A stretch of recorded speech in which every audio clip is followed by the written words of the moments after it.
Du 16 au 19 novembre, le festival Photomontier revient pour sa nouvelle édition. Au programme, exposition photographique, conférences, activités jeunesse, mais aussi village des marques avec présentation de matériel photo et d'observation. Cette 26e édition sera parrainée par Olivier Larrey et Pascal Maître. Informations et réservations sur le site internet photomontier.org.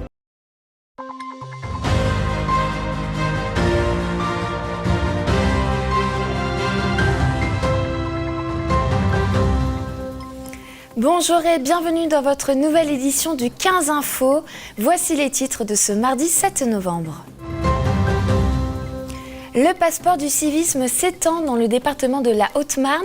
Villers-en-Lieu est la deuxième commune à mettre en place ce dispositif auprès de ses élèves de CM2. Aujourd'hui, une vingtaine de personnes se sont rassemblées à Joinville à l'occasion de la grève du chômage. Cette mobilisation nationale s'inscrit dans la démarche Territoire zéro chômeur de longue durée afin de revendiquer le droit à l'emploi. Enfin, nous irons à la découverte du Théâtre de l'Ombre à Vitry-le-François. Ce week-end, un atelier de création d'ombres chinoises s'est tenu à partir d'outils de fabrication numérique à la médiathèque Albert Camus. Après Saint-Dizier, c'est au tour de la commune de Villers-en-Lieu de proposer aussi son passeport du civisme.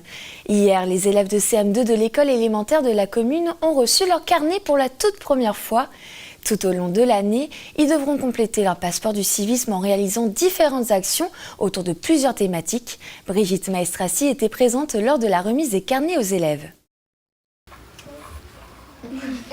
Ce petit carnet va suivre les élèves de cette classe de CM2 de Villers-en-Lieu tout au long de l'année. Mais pas de panique, sa couleur rouge n'est pas mauvaise, bien au contraire. C'est le passeport du civisme qui leur a été remis ce lundi 6 novembre par le maire du village. Villers-en-Lieu est la deuxième ville de Haute-Marne à mettre en place ce dispositif. Depuis 3 ans, elle fait partie de l'année scolaire des jeunes bragards et a su montrer son importance. On voit qu'il faut qu'on accompagne les enfants et les parents vers un certain nombre de choses dont le civisme fait partie, dont le vivre ensemble fait partie. On voit qu'il y a aujourd'hui beaucoup de problèmes dans le monde, mais aussi localement. Et on essaye à notre niveau de faire en sorte que tout ça s'arrange. Pour la première fois, ces jeunes Villarais et Villaraises vont découvrir ce que le passeport du civisme peut leur offrir. Toutes les bonnes actions présentes dans ce carnet sont en lien avec le programme scolaire. Une bonne chose pour cette enseignante. Toutes les actions qui peuvent être mises en place ont vraiment été choisies idéalement avec des choses qu'on peut voir autour de nous pour faire découvrir aux élèves que ce soit la commune ou les villes alentours. Donc j'étais partante dès le départ. Tous les enfants ont déjà reçu un autocollant grâce à leur bonne action menée lors d'Octobre Rose et pourront en gagner un supplémentaire dès ce samedi en participant à la cérémonie du 11 novembre de Villers-en-Lieu. Alors que la clinique François 1er était en redressement judiciaire depuis près d'1 an, le plan de continuité a été retenu hier après-midi lors d'une seconde audience au tribunal de commerce de Chaumont. Ce plan de continuité devra permettre à la clinique d'avoir une situation à l'équilibre. L'objectif principal est de pérenniser l'activité libérale en recrutant notamment des nouveaux médecins tout en prenant en compte l'aspect psychologique. Le prochain rendez-vous au tribunal est prévu en mars 2024. En attendant, les actions du plan de continuité de la clinique François 1er seront dévoilées prochainement. Une grève du chômage pour revendiquer le droit à l'emploi, c'est l'objectif de cette opération nationale pour faire connaître le dispositif Territoire zéro chômeur, mais aussi de revendiquer le droit à l'emploi pour toutes et tous. Relayées localement par l'association Nouvelle Équation, différentes actions étaient organisées aujourd'hui à Joinville, comme un atelier culinaire ou bien un ramassage de déchets en plein cœur de ville. Au total, une vingtaine de personnes étaient mobilisées lors de cette manifestation solidaire. La grève du chômage, c'est comme la grève normale.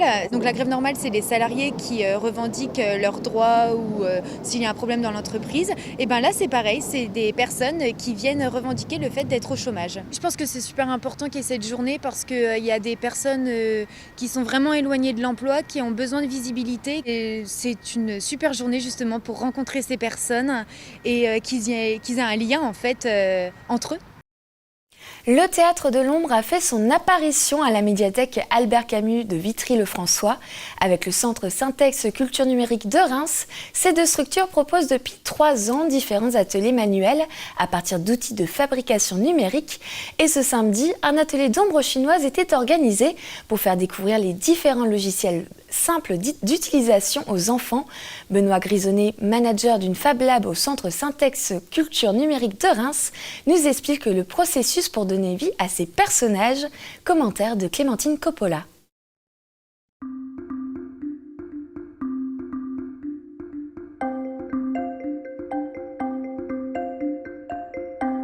Pour donner vie à cette ombre, tout commence par une recherche internet et un peu d'imagination. Il me suffit ensuite soit de le mettre dans un logiciel qui est accessible aux enfants et gratuit. Donc nous on recherche à Audouin, donc ça s'appelle Inkscape. Je peux coller mon image et là l'enfant pour le moment c'est une image qu'on dit pixelisée. Et donc je vais le transformer en vectoriel, en tracé vectoriel pour que la machine puisse s'en servir. Donc maintenant j'ai mon petit tracé. Je peux modifier la taille de mon petit chat et je peux transformer, retirer différentes parties.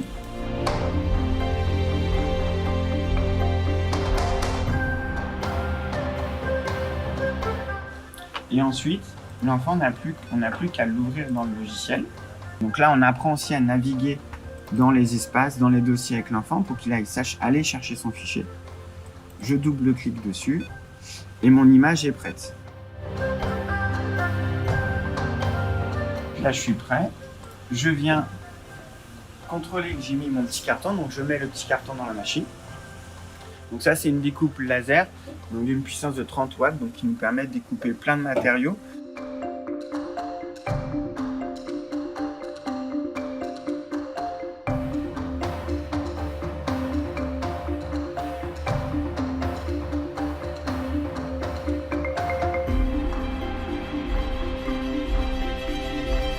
Pour les ombres chinoises, c'est pas le parfait exemple parce que le chat est posé. Donc il faudrait plutôt lui donner un mouvement, d'avoir un chat qui court, des choses comme ça pour pouvoir raconter une histoire. Et ensuite, on colle un petit pic à brochette. Donc on découvre le pistolet à colle qui est l'outil parfait. Le chat est désormais prêt pour de nouvelles histoires sorties tout droit de l'imagination des petits ou des grands. Notre nouvelle émission Territoire, présentée par Clémentine Coppola, est sortie officiellement aujourd'hui. Le premier épisode est consacré à l'une des créations du célèbre architecte Hector Guimard, exposée au musée de Saint-Dizier. Une invitation à découvrir les œuvres et le patrimoine local tous les mardis et à retrouver en replay sur notre site internet et sur nos réseaux sociaux. C'est la fin de ce journal, merci de l'avoir suivi. Retrouvez votre prochain point sur l'actualité demain à la même heure. En attendant, je vous souhaite une très belle soirée sur Puissance Télévisions. Toute l'actualité en continu à retrouver sur notre site internet et notre application mobile. Retrouvez-nous sur le canal 373 de la TV d'Orange et sur le canal 953 des offres Freebox.